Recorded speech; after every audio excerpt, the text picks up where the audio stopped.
صلاح الدین ایوبی رحمت اللہ علیہ کی خدمت میں ایک مرتبہ ایک یہودی عورت آئی.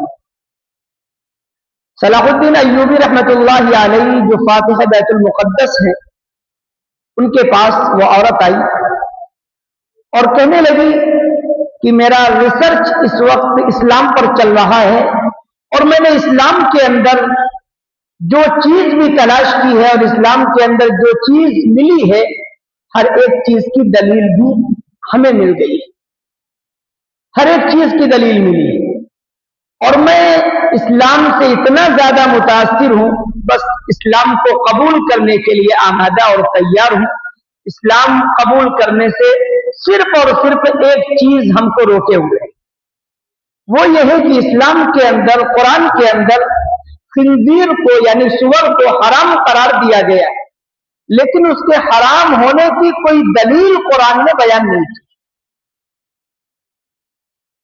تو میری یہ بات سمجھ میں نہیں آ رہی کہ اسلام میں خنزیر کو حرام کیوں قرار دیا گیا. حالانکہ میں نے بائبل پڑھی ہے اور بائبل کو دیکھا ہے, اس میں تو خنزیر کو حلال کیا گیا ہے اور خنزیر کو جائز قرار دیا گیا, لیکن قرآن پاک میں خنزیر کو حرام قرار دیا گیا, لیکن اس کے حرام ہونے کی کوئی علت, کوئی وجہ, کوئی دلیل نہیں بیان کی گئی. صلاح الدین ایوبی رحمت اللہ علیہ نے اپنے درباریوں میں سے ایک کو بلایا اور کہا جو میری بائبل رکھی ہے اس کو لے کے آؤ. صلاح الدین ایوبی رحمت اللہ علیہ نے بائبل کھولی, اس کے بعد اس کو دکھایا کہ دیکھو یہ جو بائبل ہے اس کے اندر بھی اللہ تبارک و تعالی نے خنزیر کو حرام قرار دیا. وہ عورت اچنبے میں پڑ گئی, حیرت میں پڑ گئی. میری بائبل میں تو لکھا ہوا ہے کہ خنزیر حلال ہے اور آپ کو میں لکھا ہے کہ خنزیر حرام. فرمایا یہی تو کمی ہے تمہارے علماء کی, انہوں نے اپنے پیٹ کے خاطر مسئلے کو بدل دیا ہے اور اس کے اندر تحریف کر دی ہے, اور ہمارے پاس جو بائبل ہے وہ اصلی شکل میں موجود ہے, اس لیے اس میں حکم لکھا ہوا ہے کہ خنزیر حرام. اس کے بعد صلاح الدین ایوبی رحمت اللہ علیہ نے کہا کل تم خنزیر کا گوشت اچھے طریقے سے پکا کر لانا. وہ چلی گئی اور وہ خنزیر کا گوشت اچھے سے پکا کر لائی.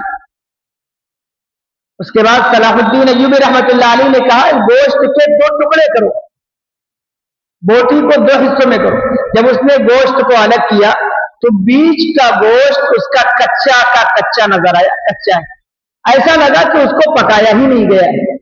تو صلاح الدین ایوبی رحمت اللہ علیہ نے کہا اس خاتون سے, اس عورت سے, کیا تم نے اس کو پکایا نہیں؟ تو اس نے کہا ہم نے بہت قاعدے سے اچھے طریقے سے پکایا. تو صلاح الدین ایوبی رحمت اللہ علیہ نے کہا تو پھر اس کی صورتحال ایسی ہے کہ ایسا لگتا ہے کہ پکایا ہی نہیں گیا. پھر صلاح الدین ایوبی رحمت اللہ علیہ نے فرمایا خنزیر کا گوشت حرام ہے اور جو چیز حرام ہے وہ چیز کچی ہی رہے گی چاہے جتنا اس کو پکایا جائے, اس لیے کچا ہے. ایک خرابی تو یہ ہے. دوسری, جب گوشت کچا ہوگا اور کچا گوشت پیٹ کے اندر پہنچے گا تو تمام بیماریاں پیٹ کے اندر جنم لیں گی. ایک خرابی ہے. دوسری خرابی یہ ہے کہ خنزیر اتنا غلیظ اور گندا جانور ہے, تمام طرح کی نجاستوں کو وہ کھاتا ہے, یہاں تک کہ انسان کی نجاست کو بھی وہ کھا لیتا ہے, انسان کی گندگی کو بھی وہ کھا جاتا ہے. آپ اندازہ کیجیے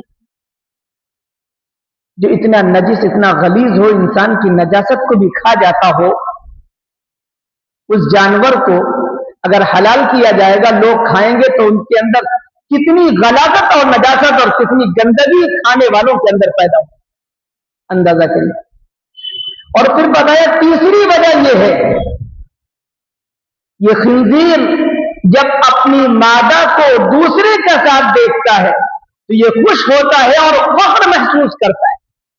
حالانکہ پورا معاشرہ اس طرح ہے کہ کوئی بھی اپنی مادہ کو غیر کے ساتھ دیکھنا اچھا نہیں سمجھتا, برداشت نہیں کر پاتا, اور یہ اپنی مادہ کو دوسرے کے ساتھ دیکھتا ہے تو فخر محسوس کرتا ہے اور خوش ہوتا ہے.